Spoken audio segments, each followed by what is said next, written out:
കഴിഞ്ഞ കുറച്ച് നാളുകളായി കേന്ദ്ര സർക്കാരിനെതിരെ പ്രതിപക്ഷം ആരോപിക്കുന്ന വാദങ്ങൾക്ക് മറുപടി നൽകിയിരിക്കുകയാണ് ഇപ്പോൾ അമിത്ഷാ. ജയിലിലായാൽ പദവി നഷ്ടമാകുന്ന ബില്ലിനെക്കുറിച്ചും ഉപരാഷ്ട്രപതി തീരുമാനത്തെക്കുറിച്ചും അദ്ദേഹം മറുപടി നൽകിയിട്ടുണ്ട്.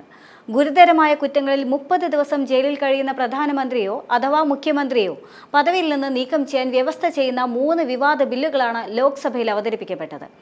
കേന്ദ്ര ഏജൻസികളെ ദുരുപയോഗം ചെയ്യാനും BJP ഇതര മുഖ്യമന്ത്രിമാരെ കേസിൽ കുടുക്കാനും ജയിലിൽ അടയ്ക്കാനും സംസ്ഥാന സർക്കാരുകളെ അസ്ഥിരപ്പെടുത്താനുമുള്ള മാർഗമാണിതെന്നായിരുന്നു പ്രതിപക്ഷത്തിന്റെ ആരോപണം.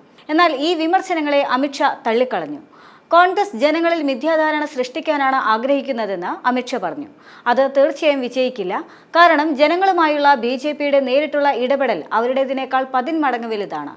ഞങ്ങൾ ജനങ്ങളോട് നേരിട്ട് സംസാരിക്കുന്നു. 3 തെരഞ്ഞെടുപ്പുകളിൽ തോറ്റതിന് ശേഷം കോൺഗ്രസിന്റെ നിരാശ വർദ്ധിച്ചതായും അദ്ദേഹം കൂട്ടിച്ചേർത്തിട്ടുണ്ട്. രാജ്യസഭയിൽ CISF ഉദ്യോഗസ്ഥരെ വിന്യസിച്ചിട്ടുണ്ട് എന്നും അത് മോദി സർക്കാരിന്റെ അനുവാദത്തോടു കൂടിയാണ് എന്നും പ്രതിപക്ഷത്തിന്റെ ആരോപണങ്ങൾക്കും അമിത്ഷാ മറുപടി നൽകിയിട്ടുണ്ട്. സഭയിലെ CISF ഉദ്യോഗസ്ഥരുടെ ഇടപെടലിനെ അദ്ദേഹം ന്യായീകരിച്ചു.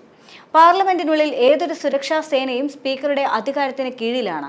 സേനയുടെ ഐഡന്റിറ്റി ഇവിടെ പ്രസക്തമല്ല. സഭയുടെ സുരക്ഷാ പരിധിക്കുള്ളിൽ വരുമ്പോൾ അവരെ CISF ഉദ്യോഗസ്ഥരായി കണക്കാക്കില്ല. അവരെ മാർഷലുകളായാണ് കണക്കാക്കുന്നത്. സ്പീക്കറുടെ അധികാരത്തിന് കീഴിലാണ് അവർ പ്രവർത്തിക്കുന്നത്. സ്പീക്കർ ഉത്തരവിട്ട് കഴിഞ്ഞാൽ മാത്രമേ മാർഷലുകൾ സഭയിൽ പ്രവേശിക്കൂ. മഹാരാഷ്ട്ര ഗവർണർ CP രാധാകൃഷ്ണന്റെ ഉപരാഷ്ട്രപതി സ്ഥാനാർത്ഥിയായി തെരഞ്ഞെടുക്കാനുള്ള NDA തീരുമാനത്തെക്കുറിച്ചും അമിത്ഷാ പിന്നീട് വിശദീകരിച്ചു. തെരഞ്ഞെടുപ്പിന് മുൻപ് തമിഴ്നാട്ടിലെ വോട്ടർമാരെ ആകർഷിക്കുക എന്ന ലക്ഷ്യത്തോടെ തന്നെയാണ് ഈ നീക്കമെന്ന വാദത്തെ അദ്ദേഹം തള്ളി. രാഷ്ട്രപതി ഇന്ത്യയുടെ കിഴക്കൻ ഭാഗത്തു നിന്നാണ്, പ്രധാനമന്ത്രി പടിഞ്ഞാറൻ മേഖലയിൽ നിന്നും.